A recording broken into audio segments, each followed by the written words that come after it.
What's going on, guys, and welcome to episode 347 of AskGSM, here today for July 22nd, 2020. I am Graham GSM Matthews. Hope you guys are doing well. Unfortunately, we do not have Alexis on the show here today. We got lucky. We had her on the show for 2 straight weeks.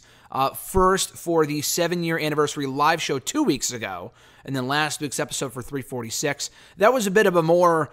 That was more of a spontaneous thing. I was not expecting to record the show with her there last week, so I figured, what the fuck, let's throw her on, even though I didn't advertise that in advance. So that's why you always got to tune into the show every single week to find out whether, someone's going to pop up or not. But in the future, I'm hoping to have her on again in the not-too-distant future very, very soon. But if you want to send in a question to the show, you can do so by tweeting me on the Twitter machine at WrestleRant with the hashtag AskGSM. Find me on Facebook as well, facebook.com/Graham.GSM.Matthews. Leave a comment on the post that I usually put up on Tuesday nights, if not on the wall itself. And last but certainly not least, drop your question down below in the comment section of this very video. I'll include your question in next week's edition. Ton of questions about Impact Slammiversary today, which is awesome. I don't think I've gotten this much Impact questions, this many Impact questions in literally years, if ever. So it's cool to see.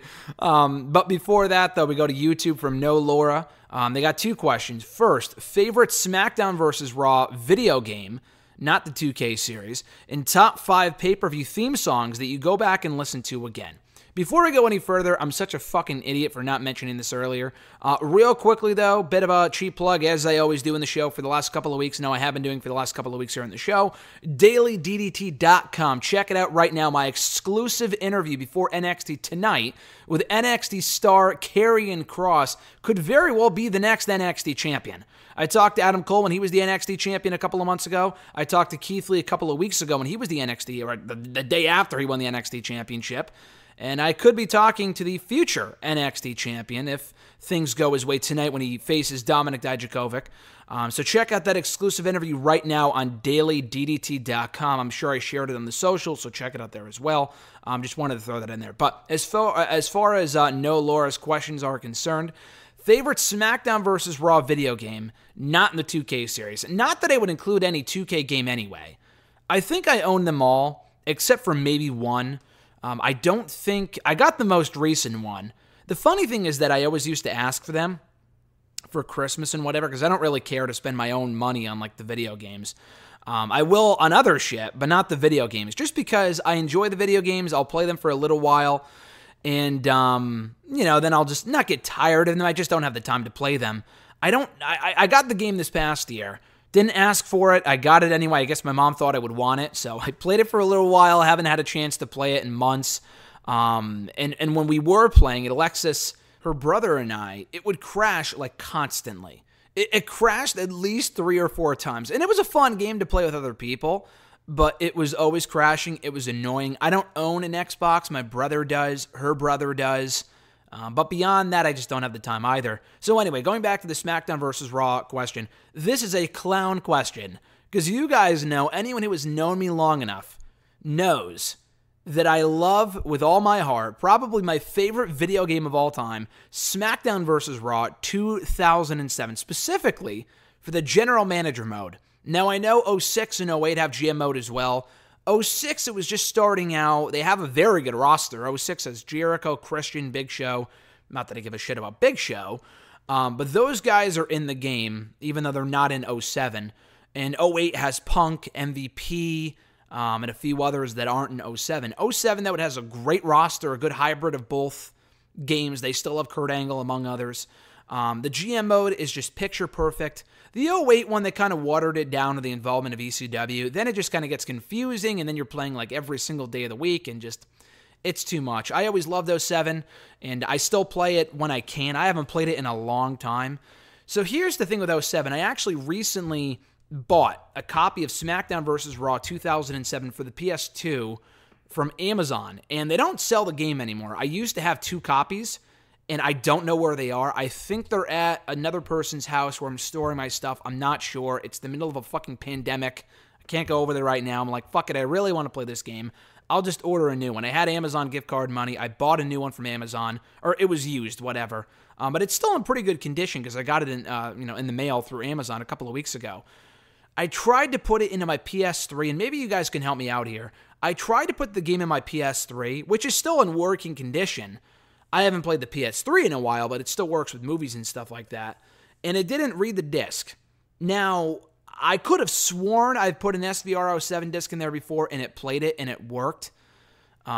Granted, I couldn't transfer my memory over from the PS2, because I think the PS3 stores all the memory and shit in the console itself, if I'm not mistaken. I'm not too knowledgeable about this stuff. But anyway, so I tried playing the game. It didn't work. So I may either have... I had to get a new PS2. I have $50 in GameStop money from many, many years ago that I never used. It should still be valid. I'm not sure.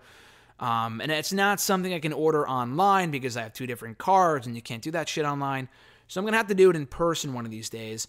But I had 2 PS2s. One of them, both of them actually stopped working. One of them still kind of works, but it would never load the disc, and I know it wasn't the game's fault. So I got to get a new/used PS2, play the game. But yeah, I've been playing that game now for, I want to say, over 10 years.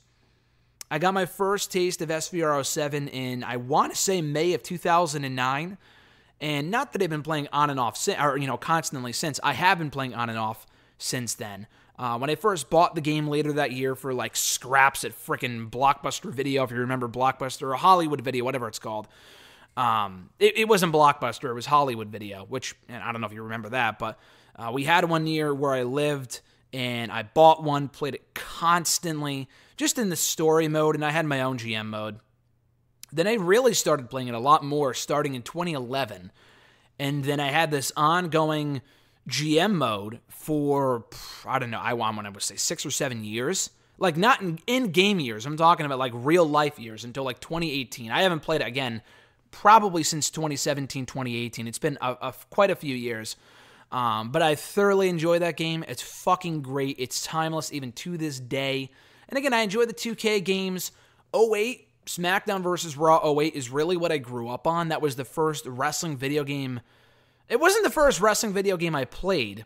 As a wrestling fan, it was the first WWE game that I played. The first 2 games that I played were NWO versus WCW Revenge on the N64. I had been playing that for years, even before I got into wrestling, because my cousin owned a copy. My grandmother still has an N64 that works, so we would play that all the time. And then No Mercy as well. WWF No Mercy, still one of the greatest games to this day. But yeah, I'm going to have to say SVR07. As far as my top 5 pay-per-view theme songs that I go back and listen to, I can't really answer that because there's so many. Any theme song for a pay-per-view that I like, I download, and Alexis and I have this, ongoing joke that 90% of my music library, probably more than that, more like 95% of my music library on my phone is either pay-per-view theme songs, superstar theme songs, or songs that are associated with wrestling in some form or another. So there's a lot. Like, I loved all the WrestleMania theme songs in the last decade, Written in the Stars I really enjoy. There's been a lot of good pay-per-view theme songs recently. Go for SummerSlam last year is a really good song. I've been listening to that a lot lately because it's kind of like a summer theme song. Hell Yeah from One Night Stand 2008 by Rev Theory, the same band that does Randy Orton's theme song, is a great song. Man, there's so many. The SummerSlam 08 theme song, You're Going Down by Sick Puppies from Extreme Rules 2010. I Made It by Kevin Rudolph from WrestleMania 26. You got 2011, Bright Lights, Bigger City by CeeLo Green from SummerSlam 2011. Great song. There's just so many to count. There's a lot. There's a lot of songs. Even going back before that, Always by Saliva from Survivor Series 2002. Great song.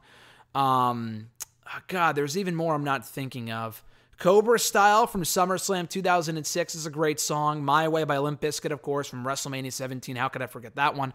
There's just way too many to count. There's not a top 5, because really all that I listen to is old pay-per-view theme songs and current ones. So really all of them, I guess. FD from Facebook, his first question was, firstly, do you feel that the overall evaluation of the main event for Slammiversary last Saturday, in terms of match quality and story, would have been better if they had replaced Rich Swann with EC3 as the surprise mystery final competitor? And if so, would you feel better if the outcome changed with EC3 becoming the new champion instead of Eddie Edwards, and why? So I thought the match was really good. I still thought that the women's match stole the show, not the gauntlet, which was all over the fucking place. And they have a great knockouts division, and I'll talk about this later, but that gauntlet match was a fucking mess. The match of the show, in my opinion, was Deonna Purrazzo versus Jordynne Grace. I thought they went out there and killed it. The main event in its own right was also very, very good. The order of eliminations made sense. Instead of replacing Swann with EC3, I would have put EC3 in Eric Young's spot. When Eric Young came out as the fifth and final man, the mystery man, I could not have given two fucks. Really, I could not give two shits about Eric Young. I'm glad that he's back in Impact. That seems to be the most logical landing spot for him, just because, that's where he started, that's where he made a name for himself, I get it. But in the main event of a world championship match of a pay-per-view in 2020, no thanks. I know, EC3, same thing. He was misused and abused over in WWE on main event, so I can't really say, the last time we saw Eric Young, he was a fucking loser in WWE. Well, so was EC3. So I can't say, replace EC3 with Eric Young by that logic. Just EC3 is a far more compelling option. Now, I didn't hate what they did, because we did get EC3, just not in the ring. He was in the ring, didn't wrestle, but he showed up on Impact last night attacking Moose. Spoiler alert if you haven't checked it out yet. I actually liked what they did instead. I think EC3 coming back, winning the championship from night one would have been cool. But, I feel like they've done this shit before, and they have to focus on the current roster. Not that EC3 and Eric Young aren't current, but, these guys left for WWE and are coming back and just automatically get the world championship. They've done it with so many other people in the past. They did it with... Bobby Lashley was at least back for a few months before he won the world championship in 2014. But, Austin Aries... He got fired from WWE in mid-2017. Literally the first match back that he had beats, Eli Drake for the World Championship. And I like Austin Aries a lot, but you couldn't have built it up a little bit more. For him to come back after leaving for WWE doesn't send the greatest message.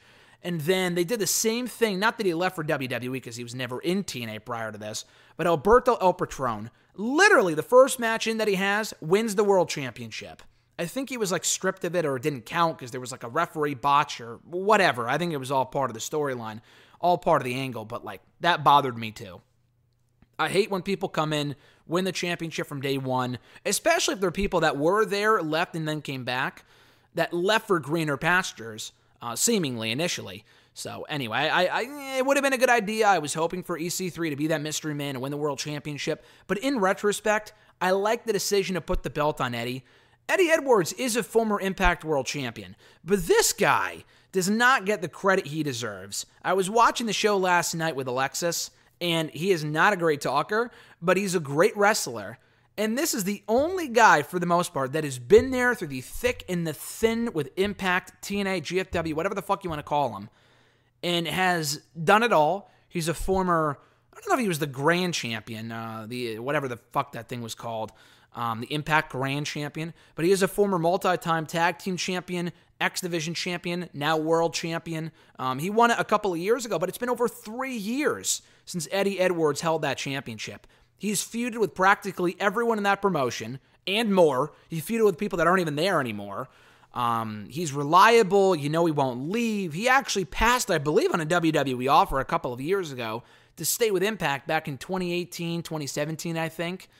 And I think he made the right choice. NXT would have been cool. He actually had a one-off match there years and years ago with Davey Richards as they were the American Wolves, but NXT called them the American Pit Bulls, which was stupid.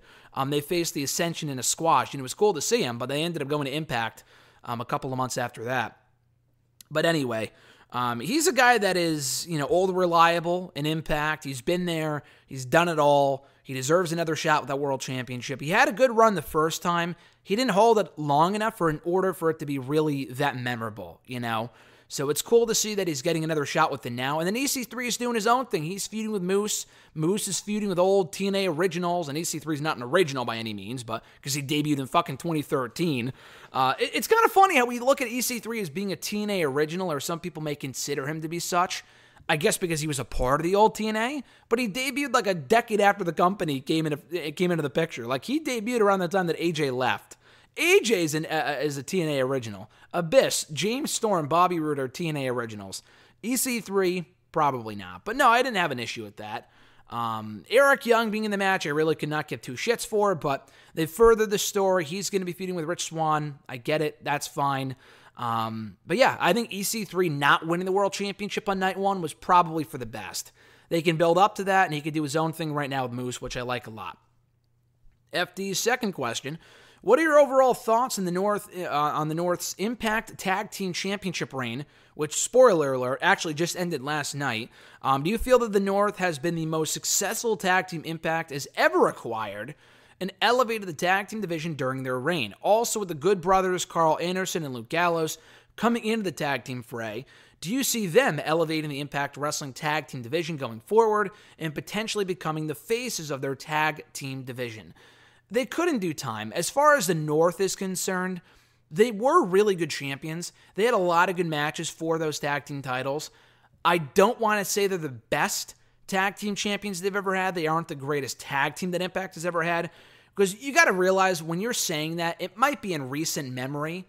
But even then, honestly, I think LAX were better champions. I liked LAX a little bit more than the North. And I like the North a lot. They're great. They're very good in the ring. They had a very good reign.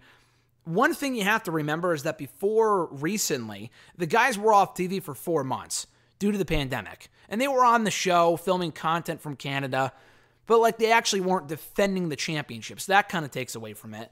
And then not only that, before then, yeah, they had a solid tag team division. It's a lot better now, Impact that is. But did they elevate the tag team division? No, they didn't. Maybe a little bit. They may have elevated the championships. I wouldn't say they elevated the division, though.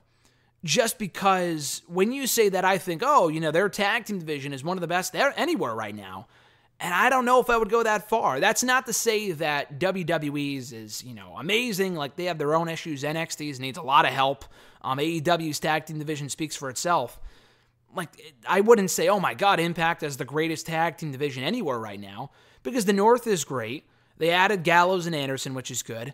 They added the Motor City Machine Guns, of course, which is cool, which I'll get to momentarily. But beyond them, the Rascals are good, but the well runs dry. They need new teams. They have XXL, Triple XL. They're a good team, not really, refined or defined at all. We really have no reason as viewers to give a shit about those guys. They've never really won an important match. They're just kind of there. The Deaners, I could give two fucks about. Falaba and TJP are fun. They're not one of the greatest tag teams I've ever seen, but they're fun. And that's really about it. There might be more teams I'm not thinking of. Again, I like the Rascals. They've lost way too many times in the last couple of years. They have yet to get a real run at all, actually, period, with those tag team titles. Again, I thought LAX were actually better champions. I thought they were actually the ones who elevated that division, in my opinion. The matches they had with OVE were great. The matches they had with the North of the End were great. They really elevated them on the way out before they left for AEW.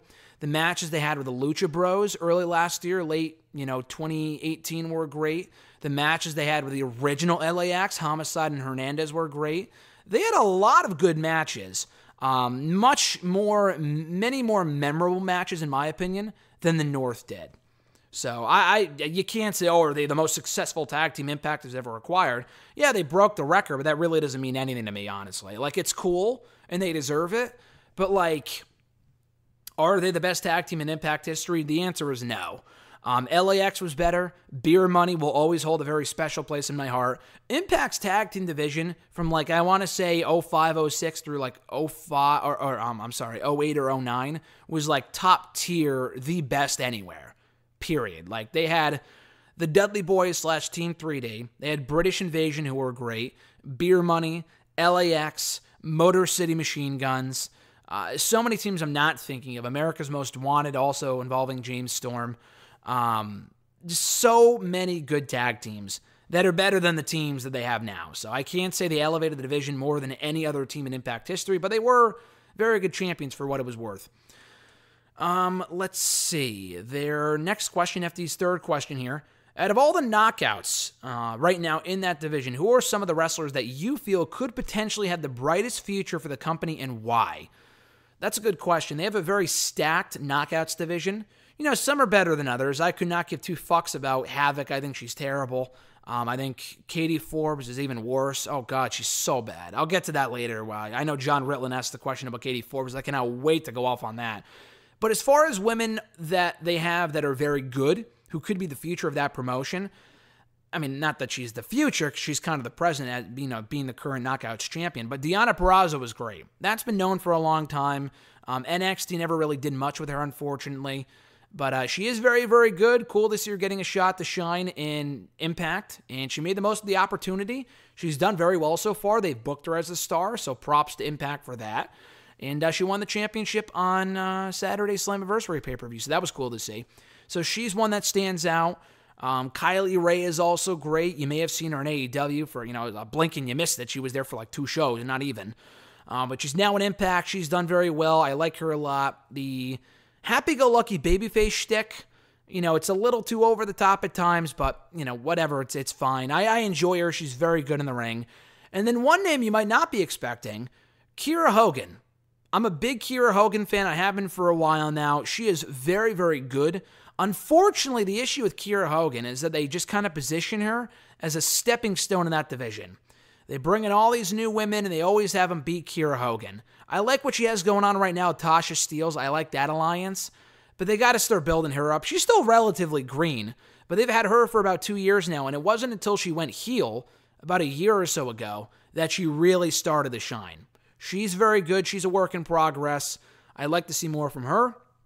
And if they can kind of build her up to be a real player in that division, then she'll be a star and potentially a future champion as well, as she should be.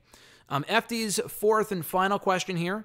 Do you feel that Slammiversary 2020 was successful in terms of cementing Impact Wrestling as a worthy competitor to the WWE and AEW in the main wrestling landscape? And do you see Impact finally becoming a promotion a lot of wrestling fans are convinced to keep an eye out for in the future, and why? No. Was Slammiversary a success? Yes. Did it change the perception that they're on the level of WWE or AEW? The answer is absolutely not. Absolutely not. It's cool that they have a better TV deal now than they did a year ago. Before, they were on like the fucking Pursuit channel, like a hunting channel that literally nobody got, which is what, led them to being on Twitch. But they're on Access TV now, the former home of Women of Wrestling in New Japan, which is cool. I don't get Access, but hey, they're still on Twitch, so I can't complain, which is cool. That you could still, it's still easily accessible every week. On Tuesdays, I hated that they were on Fridays initially. I like that they're on Tuesdays. That's cool. But anyway, I thought the pay-per-view was great. I really enjoyed the pay-per-view. Definitely one of their better pay-per-views. Lately, I say lately, but like the last couple of Slammiversary shows were also very, very good. I saw the same reactions, not on the level of what we saw on Saturday, but like the same thing. I heard that, I always watch the shows, but like I saw the same reaction for the last 2 Slammiversary shows too. Slammiversary in 2018 and 2019 were both great shows. Unfortunately for Impact, they couldn't really maintain that momentum. But it seems like now that they have, like the Impact episodes coming off those 2 shows were really nothing of note. But I thought the Impact episode that they put out on Tuesday night was very good. I thought it was a great show. I thoroughly enjoyed it. They introduced some new faces, brought back some other ones, a big title change in the main event, some good wrestling. It was exactly what it needed to be. That being said, are they even remotely close on the level of a WWE or AEW? Absolutely not. They never have been. They never will be. I know there was talk years ago about TNA being a threat to WWE. I mean, anything is a threat to WWE, whether it be a wrestling promotion, the UFC, Grizzly Knows Best airing at the same time on USA, whatever, like TV, entertainment shows, whatever. I hate to even mention that shit show. It's terrible, by the way, and I always have hated fucking Grizzly Knows Best. It's such trash. But Impact, in terms of being like financially on a level to compete with WWE, has never been the case. The closest they came to maybe doing that might have been a decade ago when they went live on Mondays. They had Hogan staying in this amazing roster that just got dwindled down. And, they were on the verge of bankruptcy and closing up shop at several points in the last couple of years. Thankfully, they're back on the right track. Don Callis, Scott D'Amore, they're not saints. There have been a few mishaps, during their stint in the last 2.5 years, specifically with Killer Cross letting him go, which was dumb. The Tessa Blanchard bullshit from recently. But overall, they've done right by the product, and they've had some really, really good shows.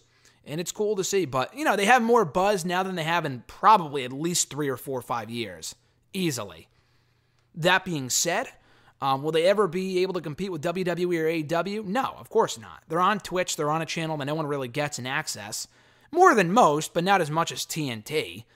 Like, AEW, if anything, is the closest to competing with WWE, but they're not even really looking to do that. They're looking to establish their own successful wrestling promotion that can survive on its own, without having to compete with WWE or whatever the fuck. Like, it wasn't their choice to go live on Wednesdays against NXT. NXT was the one that said, oh shit, they're going live on Wednesdays?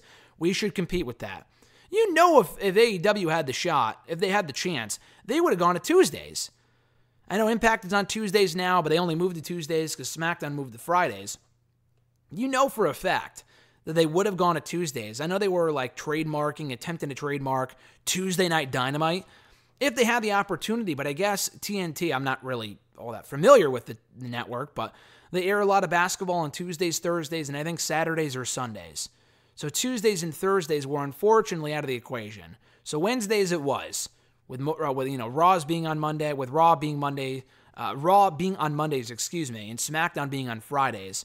So Wednesdays was the only option that made sense, and of course NXT was like, oh, we got to compete with them, which was dumb. And NXT's lost almost every ratings battle since then. They won a few weeks in a row a few weeks ago, and that's great. But, overall, they have been it has not been going in their favor.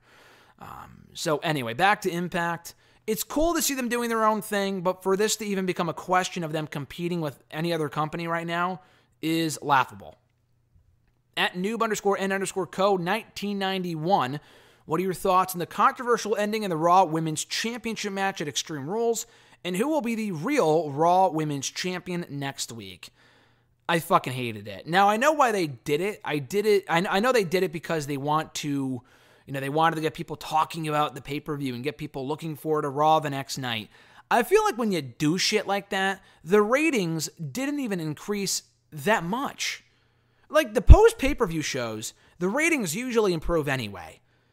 I think they improved ever so slightly this week, but they were far from great. Considering what they advertised and all the buzz, quote-unquote, coming off the pay-per-view on Sunday, I think they were hoping for a lot higher of a number, and that just wasn't it. So I think when they do shit like what they did on Sunday, and some people liked it, I feel like that's a lot of the Attitude Era diehards, and listen, I shit on the Attitude Era a lot, and they did a lot of things right. But I fucking hate that old, you gotta just, controversial finish. They've done shit like this before in the last, 5-10 years, and it's always been shit. I hate when they go off of a pay-per-view with no winner to a main event.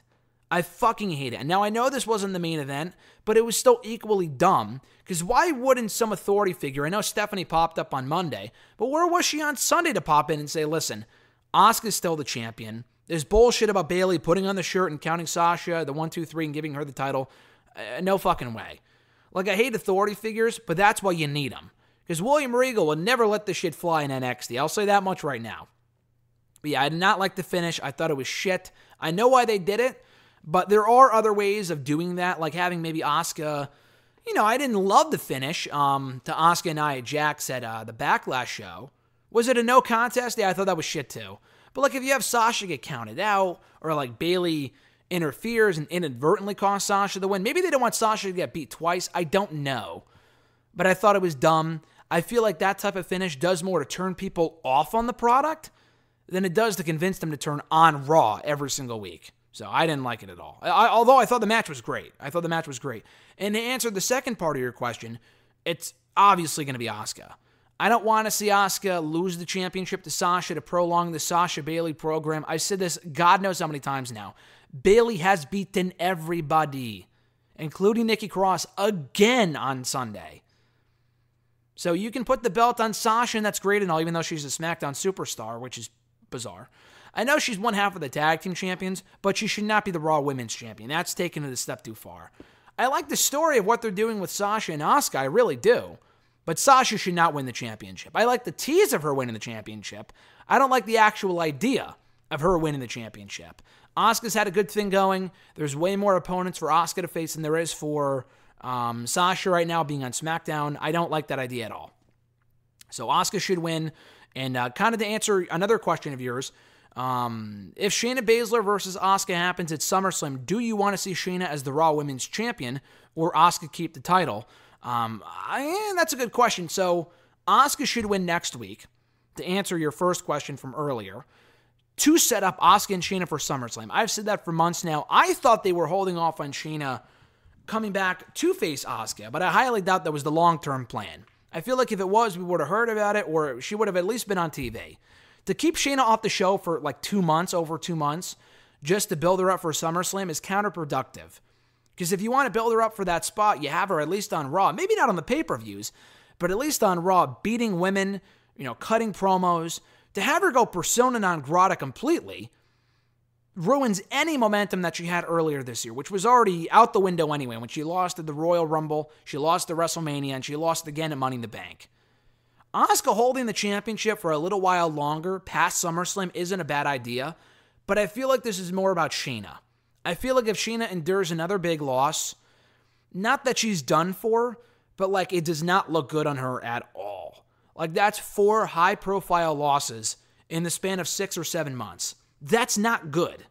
I feel like whenever Shayna goes for the championship again, and it should be at SummerSlam, I assume Shayna's the one to take out Kyrie Sane and sends Kyrie packing from the company, assuming Kyrie is indeed gone. I thought she would stay, but I guess I'm wrong. So maybe they do that, and they set up Asuka and Shayna for the pay-per-view. After Asuka beats Sasha next week, of course. That's fine. But Shayna's got to win. Asuka, she's had a 3-month reign by that point. There are still more people for Asuka to face, like Bianca Belair and people like that.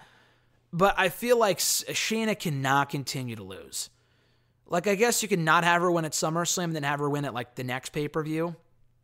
But I feel like by then it's going to be too little too late and people just won't care. So whenever she goes for the championship again, preferably at SummerSlam next month, she's got to win. Your other question, what are your favorite WWE moments in 2020 so far? It's a good question. Unfortunately, there aren't a lot because of the pandemic, no crowds, and the shows just aren't as good as they should be. Some of them are still, passable. Some of them are not. Crowd or no crowd, that's just the current state of creative, which is whatever. But, obviously Edge returning. The entire Royal Rumble pay-per-view, I loved. I thought that whole show was great. The 2 Rumble matches were great. The men specifically was amazing.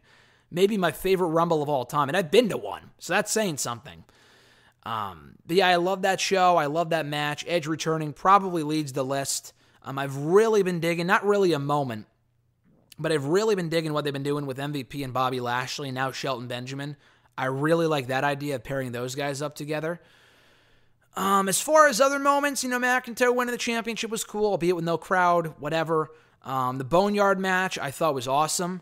I really, really enjoyed that. Not really a match, but I thought it was really cool.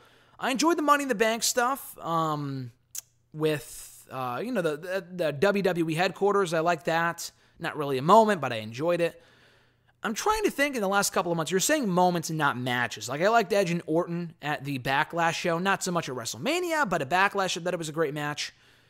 I don't know. There's not a lot of great moments. Like, AJ and Bryan had a great match on the SmackDown before Backlash for the Intercontinental Championship. Maybe AJ winning that championship was cool. I don't know. Honestly, there's not a lot. There really isn't. Maybe there's more I'm not thinking of, but there's not a lot of moments that stand out as being overly amazing, unfortunately, due to the current circumstances. At RJ_Marceau, Mr. Marceau's question was, if you had to make an Evolution 2.0 with Randy Orton as the leader, who would you make the other 3 members? If you had to add a women's wrestler as well, who would it be? That's a good question. I would not do another Evolution, just because it was so great the first time. Why do it again? But if they were to make another Evolution, all right, and Orton has always thrived with factions. He's good on his own. I've really been enjoying his work lately. But the factions like the Authority sucked. But Legacy was great. Evolution was great. He's had a lot of good faction luck over the years. Rated RKO, that was more of a tag team than a faction, but you catch my drift. This might be the obvious answer, But Andrade and Angel Garza would be two. Just because he's already associated with them anyway in recent weeks. So they helped him win on Monday. They helped him attack the Big Show during the unsanctioned match. They won a 6-man tag team match together a few weeks ago against Big Show and the Viking Raiders. He has good chemistry with them. It's kind of like a legacy more so than an evolution. And I don't want to say, Andrade would be the Ric Flair. Like, who gives a fuck about that? Like, evolution, I guess, worked because we had the past, the present, and the future. In the group that I'm about to say, there really isn't a past, present, and future. Like, I don't think Andrade would be like the Triple H of the group or whatever. But Orton would obviously have to be the Ric Flair being the past, quote unquote. Even though he's not as old as Ric Flair was when he was in Evolution. But I would throw Andrade in there. I would put Garza in there. By default, I would put Zelina Vega in there because I think she works great with those guys. So she would be kind of the women's wrestler. She doesn't wrestle a ton anyway. If you're asking for like a wrestler, I don't want to go with the whole generational thing and pick Natalya because then that would be terrible. I would probably go with Zelina. There really is no need to have another woman for no reason, so probably Zelina. For the fourth member, non-Zelina, like for the fourth male member, who would I choose? I was originally thinking Austin Theory just because he screams like Randy Orton circa 03-04. But he's already been a part of two different factions. One with Andrade, and that would make no sense if they booted Theory and then joined up with him again in an Evolution 2.0. And now he's in another faction with Rollins and Murphy, even though he's been gone recently for whatever reason. I don't know if he has COVID or what, but he's been gone for a little bit. So I would not pick Theory, although on paper he would seem to fit. I would go with, and this might be an oddball choice, Dominik Dijakovic. I think Dominik Dijakovic is the heavy of the group, and kind of as the future, quote unquote, would work really, really well. Because I think Dijakovic is great. The issue with Dijakovic is that I don't know if they're going to push him at the level he deserves to be pushed at on the main roster. I feel like he might get lost in the shuffle, a la Cedric and Ricochet, among others. The guy deserves a real shot, and he may only get that shot through being in a faction. He may get over through the faction, being with Orton. Orton and Dijakovic would be a great match, and you gotta know Orton would want to work with him too. He doesn't do a lot of flips. He does a lot of flips and shit, but like there's a reason for them. He's very athletic. He's really good. Doesn't have a great personality, which is why I think he would work well with Andrade and Garza and Orton, who would give him that personality.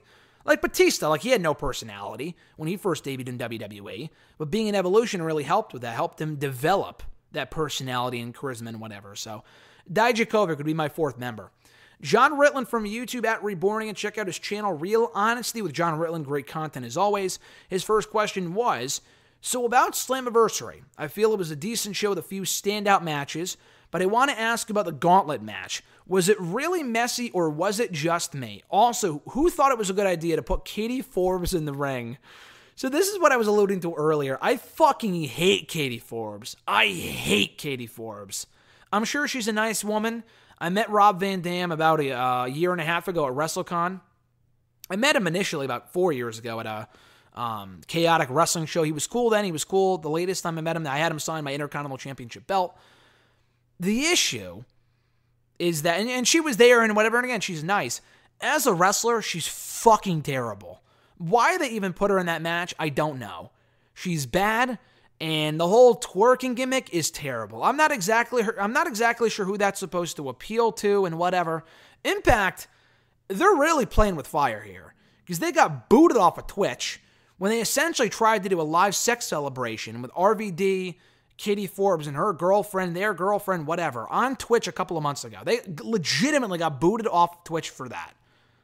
And it wasn't even entertaining. Like, the Edge and Lita stuff, I could see some people going, oh, like, this is sexy, or this is entertaining, whatever, which it was, but, like, I don't know. Beauty is in the eye of the beholder. Katie Forbes, for me personally, just, I don't need to see that. I don't need to see that. The whole twerking thing, I almost threw up my fucking lunch or dinner, whatever it was, on Saturday watching the show. Seeing her come out, twerk with whatever that's supposed to be. It's not even an ass. I don't even know what the fuck that is. She just screams fake, and listen, that's fine. I'm not going to take a shot at her looks. She doesn't do it for me personally, but whatever. If she does it for you, that's fine. But the issue is that she has no reason to be in the motherfucking ring. She sucks. She sucks as a talker. The twerking thing is terrible. It's just disgusting to me personally. It just disgusts me. So, yeah, she should not be in the ring. The gauntlet match itself was not great. And it was disappointing because they have a lot of good women in that company, a lot of good talent in that Knockouts division. It was a solid showcase for the division, but like they had too many women involved. They had Johnny Bravo out there, the referee. They had him out there once. Whatever. He came out again, dressed as fucking Rosemary. And it was stupid then, too. The whole thing was dumb. Dumb. And the match was okay. It could have been better. The final stretch was fine. Kylie Rey winning was the right call. The match itself did not blow me away, which was disappointing, again, given their Knockouts division and how great they are. But there are a lot of women they have that aren't as good. Like Havoc, I think, sucks. And she's been there for a while. I think she's just terrible. I already mentioned Katie Forbes. I think Madison Rayne is great. I think Kyra Hogan's a work in progress. Tasha Steelz is very good. Who else was a part of it? Alicia Edwards. I like Alicia. I've met her before. I've seen her work for about a decade now. She just isn't that great, unfortunately. She just should probably not be at this level.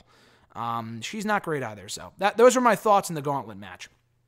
John's second question. Do you think they'll have Sasha Banks beat Asuka next week and prolong the eventual Sasha versus Bayley clash? Or do you feel Bayley may accidentally cost Sasha the match and then the split occurs soon after? That's what I want to say. The second option, the latter. I have so the thing with Sasha and Bayley that I've said a million times before, and I apologize if I sound like a broken record here. Bayley and Sasha have been one of the better parts of programming for WWE for a while now. I will not dispute that. The issue, and I don't know how many times I have to say this, is that Bayley has beaten every fucking buddy. So really, how much longer can they go on with them with them as the champions? Specifically, Bayley as the Smackdown Women's Champion. Them as the Tag Team Champions, fine, whatever. Sasha winning the Raw Women's titles like a two-woman power trip thing would be fine. But like, if Bayley had just won the Smackdown Women's Championship, I would probably be more okay with that. But she's been champion for almost a year now. Actually, over a year if you count that first reign, too. She has beaten legitimately everyone in that division, except for Sonya and Mandy, who have been gone now for weeks, for whatever reason. Maybe COVID-related, who knows? I just don't want to see that. I don't want to see Sasha win the title. That means the feud would be dragged out even longer. The argument, there has to be a crowd there. Who gives a fuck, dude? There might not be a crowd for many more months. Like, I wanted the crowd there for McIntyre's big moment. It didn't happen. Boo-hoo, we move on. Like, it sucks, but like, how dumb do we sound? And I thought I'm a real idiot for thinking this back then, but like, a lot of us thought that they could just move WrestleMania, move it from here, put it over there, like Patrick would say from SpongeBob, and put it like at SummerSlam. Combine the two events. We're not getting fans back for SummerSlam.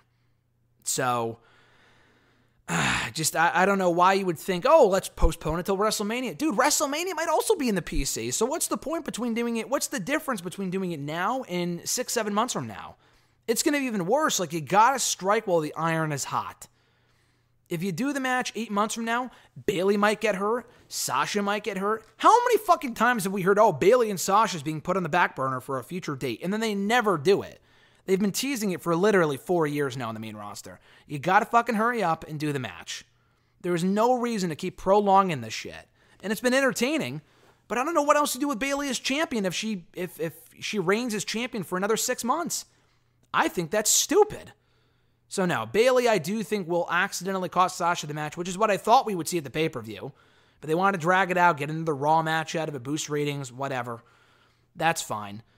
But I think Asuka retains, moves on to face Sheena, and then Bayley and Sasha hopefully have their match at SummerSlam.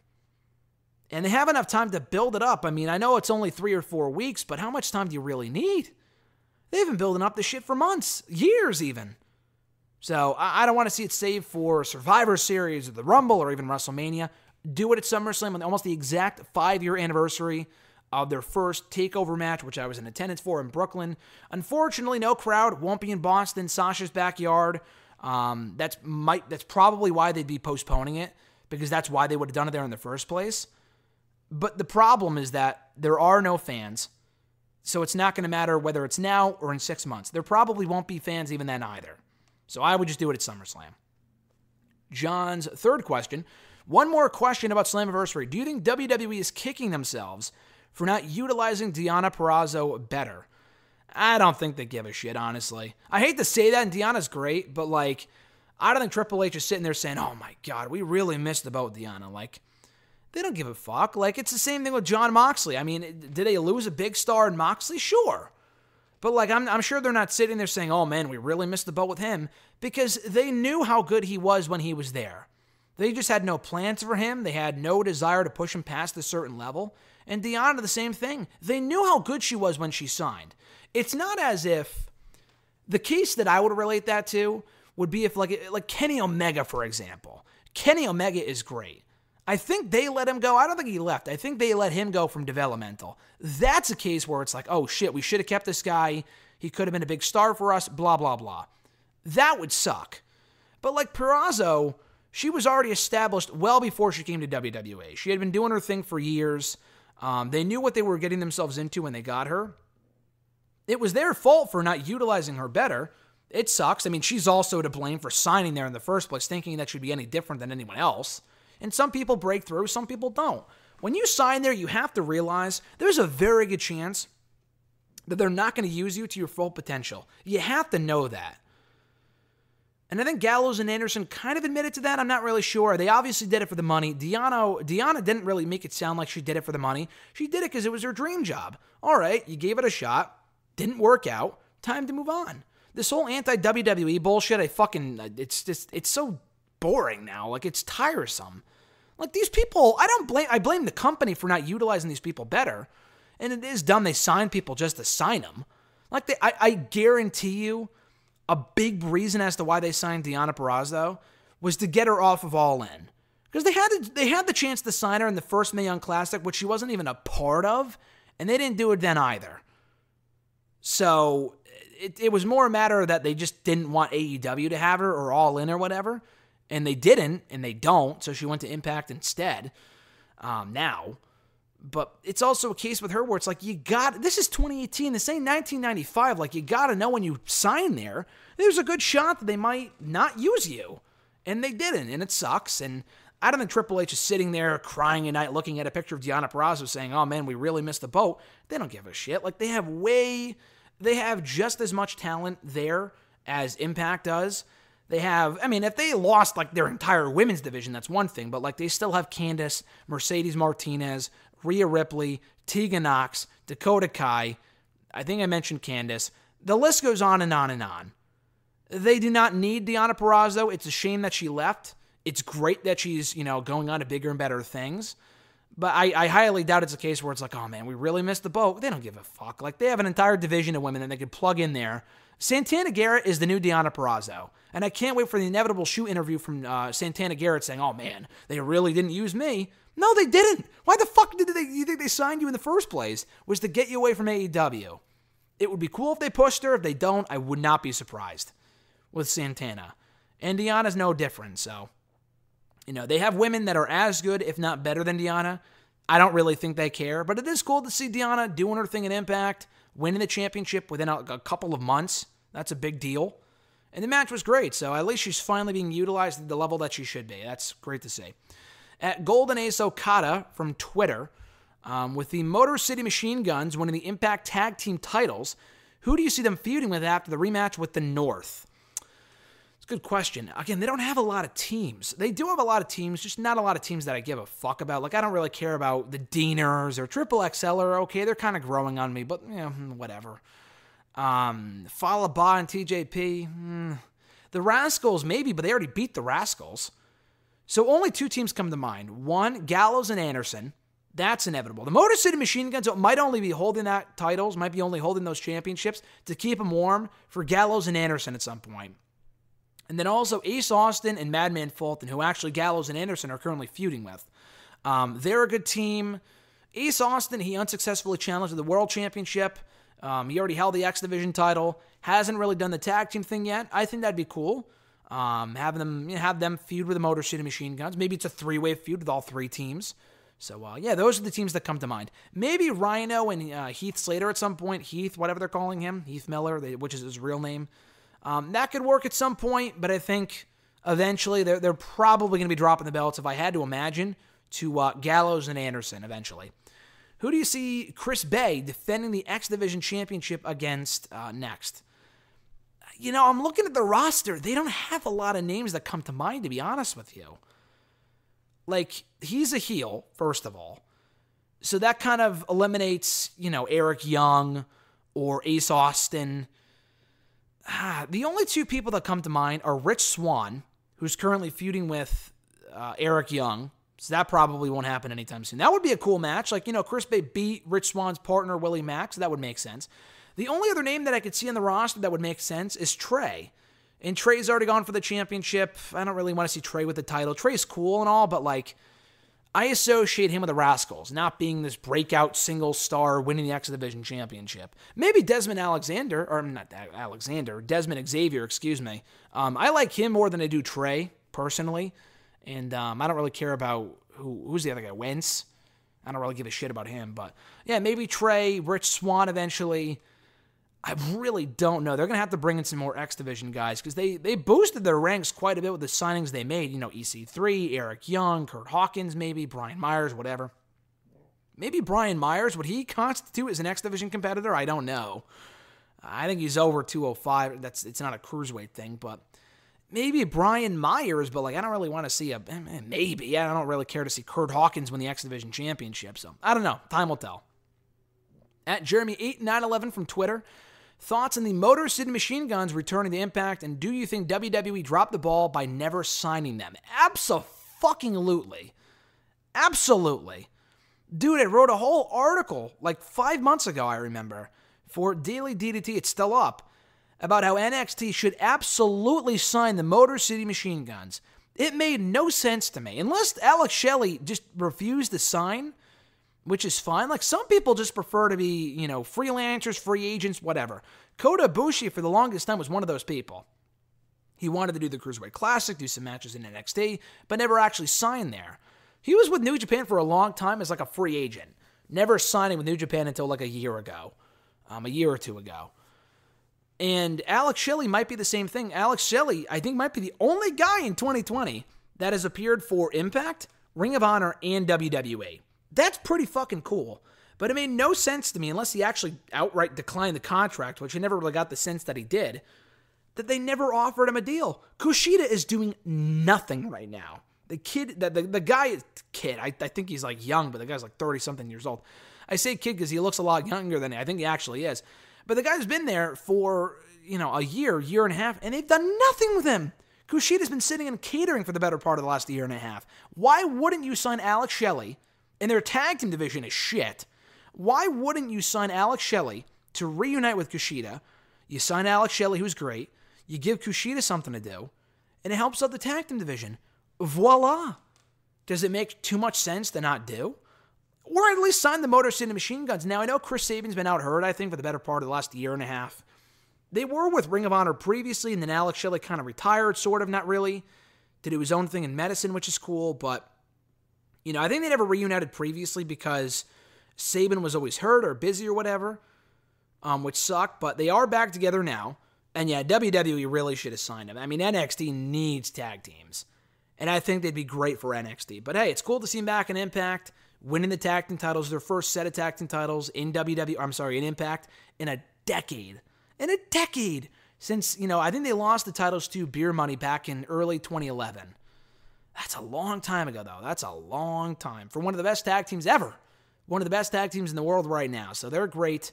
And it would have been cool to see them in NXT, but it's even cooler to see them back in Impact, their home, winning the tag team titles.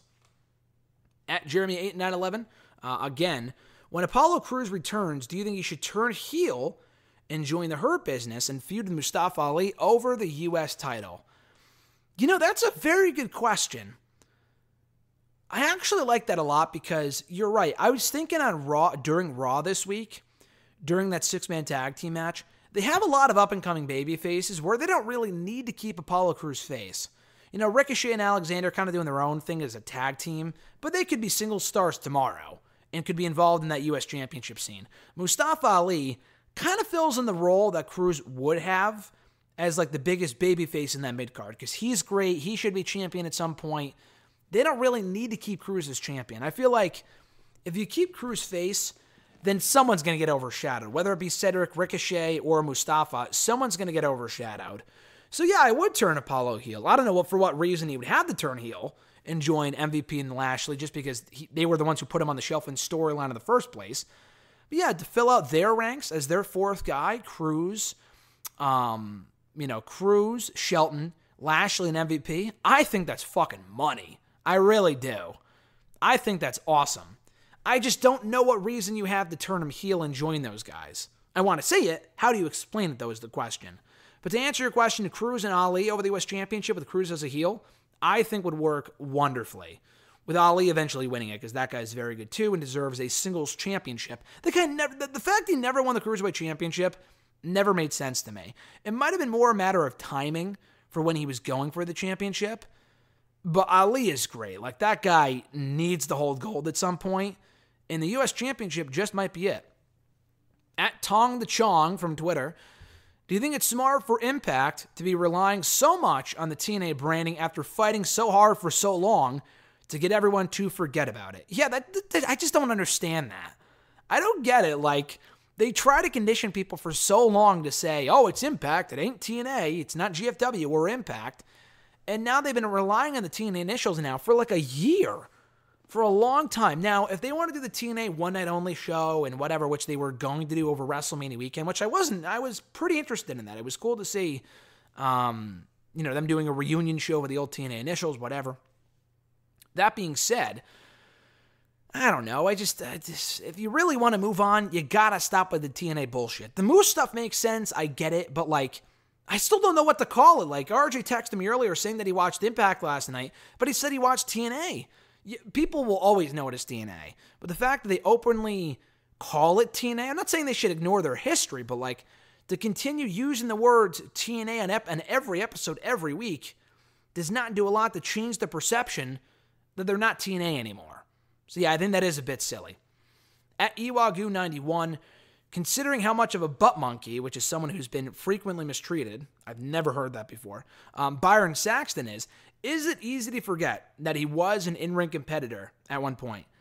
I was thinking about that recently. I was thinking about how Byron did wrestle, not in the current incarnation of NXT. Maybe he did at one point, I don't remember, but he wrestled in the old competition style of the show back in like 2010, 2011. That was a long time ago. The funny thing is that Byron was, I don't know if he was a wrestler first. He was a commentator first on WWE TV on ECW. The WWE ECW over 10 years ago. That's how long Byron Saxton's been around for. He's been around a lot longer than people think. He's been on ECW, he's been on NXT, he's been on 205 Live, Raw, SmackDown. He has done everything. Byron Saxton has been everywhere. Not a big Byron guy myself. He sounds like the nicest guy in the world. As a commentator, don't really care about him.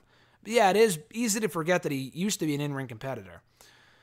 At Iwagu91, second question. Suppose Aaron Solo, who people know as the guy Bayley is seeing, should challenge Kody for the TNT Championship, and also continuing on about Solo, besides the obvious, did you know that he was trained by Lance Storm? No, I didn't know that.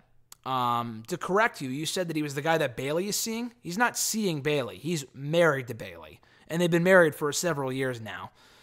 No, Aaron Solo should not challenge Kody for the TNT Championship. Now, I know they want to bring in indie guys to challenge for the title, and that's fine. They don't have to sign everybody, but like, Aaron Solo, who gives a fuck? Like, that's a dark match. If you want to do it on dark, fine. But on Dynamite, I have no interest. Now, the match that he had last night with Scorpio Sky was actually very good. But, like, not to the point I'm like, oh, sign Aaron Solo. Like, he's never really screamed special to me at all. Like, he just looks like a generic wrestler. And he wrestles very well. He's a good wrestler. But he's no different than most of the jabrones they bring in for dark. So, no, I don't want to see that. I would rather see just about any other free agent from the indie scene answer that open challenge, whether it be, like when Ricky Stark showed up, I thought that was sick. I thought that was awesome. So like someone like that, like a Zicky Dice, which would be cool. Maybe people wouldn't care about that, but like he has more notoriety than fucking Aaron Solo. Zicky Dice, Danhausen would be awesome. James Storm told me that he's, not signed anywhere. He is a part of the NWA, but he could answer the open challenge if he wanted to.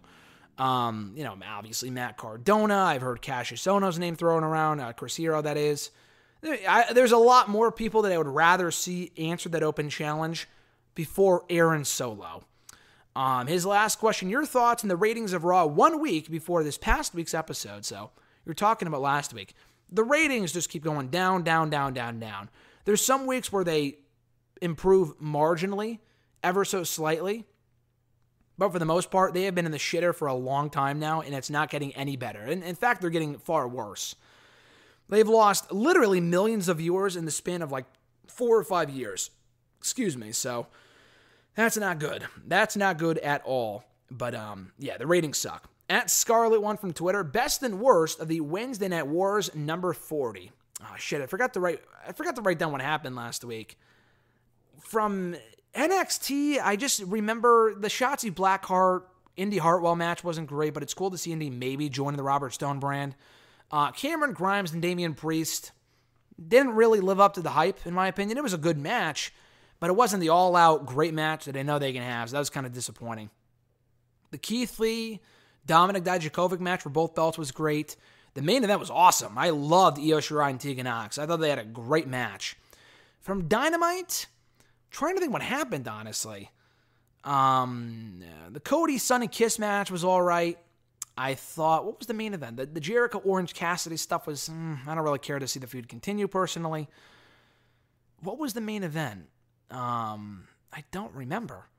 I don't really remember what was on the show last week for Dynamite. Let's look it up real quickly. Let me look at my review from Next Era. It wasn't the Young Bucks. FTR and the Lucha Bros had a really good match. I remember that. Let's see, what happened? Oh, I'm a fucking idiot. Jon Moxley and Brian Cage. Yeah, I thought it was a good match. Could have been better, but it was a good match. And I liked Darby Allin returning. So, yeah, both shows were good. I thought of the two, Dynamite probably had more that I liked than NXT. Both shows just were not the greatest last week. But that also might be due to the fact that, Fyter Fest, we're coming off of Fyter Fest and Great American Bash. We were bound to have like a downer episode for both shows, though they did have some good matches on both.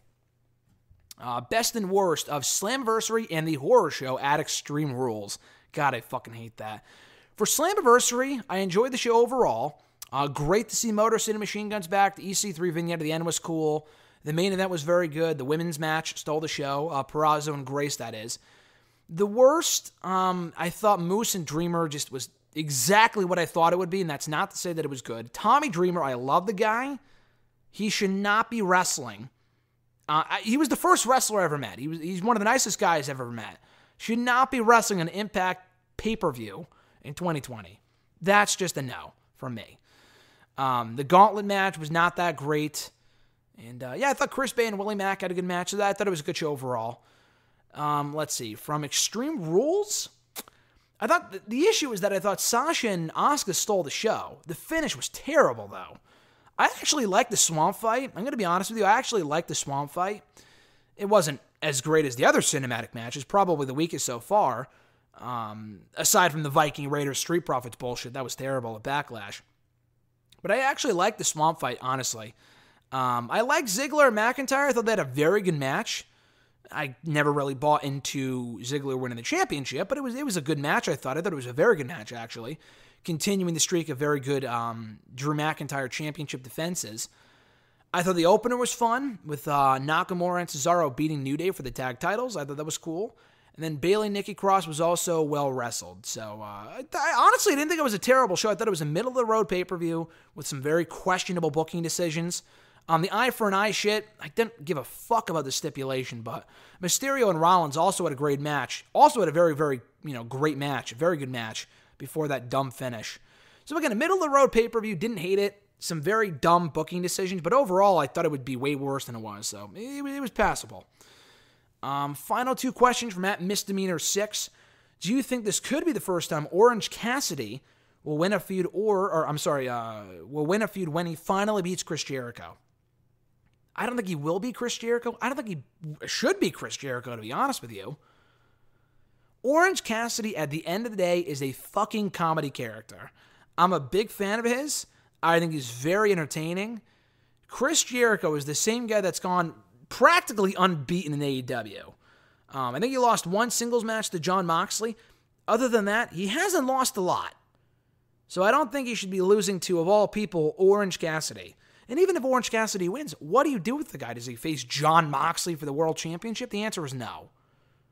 I don't think he should win the feud. If he wins the feud, I'm not really sure how he does that by not beating Jericho. But then if Jericho beats him again, what does that really do for Orange Cassidy, you know? So I think it's a lose-lose, honestly. I'm not really a fan of the feud continuing. I thought the feud has been good so far. I think the feud has been very good so far, but the match was good, and Jericho should have won as he did. But, like, if you continue it, who really benefits? Orange shouldn't win. I don't want to see him win. And if Jericho wins, it does nothing for Cassidy. So, to me, again, it's a lose-lose. Their second question, the final of the day here.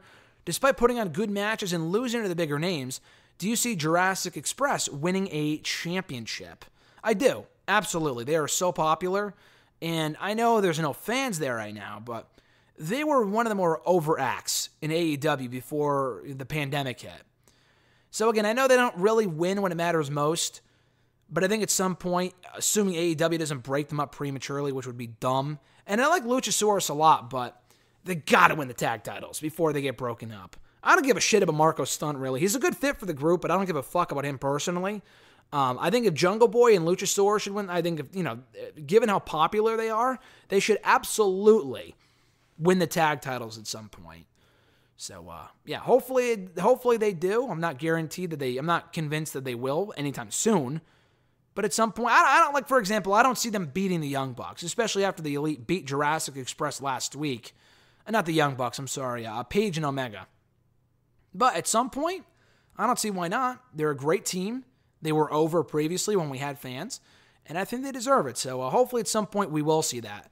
And I think we will, and it may not be anytime soon, but potentially down the road. Assuming AEW, again, does not break them up before then. And that's going to do it, guys, for today's edition of #AskGSM episode 347 for July 22nd, 2020. Thank you guys, as always, for checking out these shows. I appreciate it. Clocking in at around, let's see here, a little over an hour and about 6-7 minutes, so not bad. We will be back next week with episode 348. And as far as doing live streams for the show, I want to do more of them. It's actually easier for me because as soon as I'm done doing the live stream, the video is there for you guys to listen to right here on the channel immediately, as opposed to me recording it, processing the video, uploading the video, which usually takes around 2 to 3 hours. So maybe in the future, when I have a more concrete schedule, sometimes I do stuff on Wednesdays, sometimes I don't. Sometimes I record this at 11, sometimes I record it at 2 like I am right now. Sometimes I record it at fucking 7, so I don't really know. But at some point, maybe down the road, we can do that. But in the meantime, though, new episodes every single Wednesday right here on the channel. Be sure to check out more #AskGSM in the description box down below. Be sure to like the video, drop a comment, share the video, and subscribe to the channel for more daily content. Wrestle Rant Radio excerpts coming up tomorrow. Friday should be my review of Undertaker Tales from the Dead Man that premiered on Sunday on the WWE Network. Very good stuff there. That's already in the can. Should be going up Friday. Saturday, my Smackdown review, and Sunday, my review of WWE Break It Down with Mick Foley. So a lot to look forward to here on the channel in the days ahead. If you want to send in a question to the show, be sure to tweet me on the Twitter machine at WrestleRant with the #AskGSM. Find me on Facebook as well, facebook.com/Graham.GSM.Matthews. Drop your question on the post that I usually put up on Tuesday nights, if not on the wall itself. And last but certainly not least, drop your question down below in the comment section on this very video. I'll include your question in next week's edition.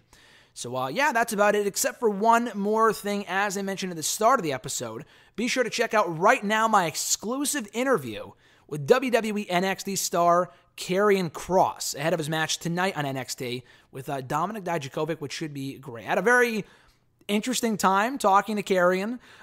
He's a very nice guy, but very reserved, soft-spoken, a lot of short answers, but in like the best way possible. The guy is very menacing and intimidating. So check out that interview right now on dailyddt.com. Until next time, guys, enjoy the shows tonight. I'm Graham GSM Matthews, and I'll catch your ass down the road.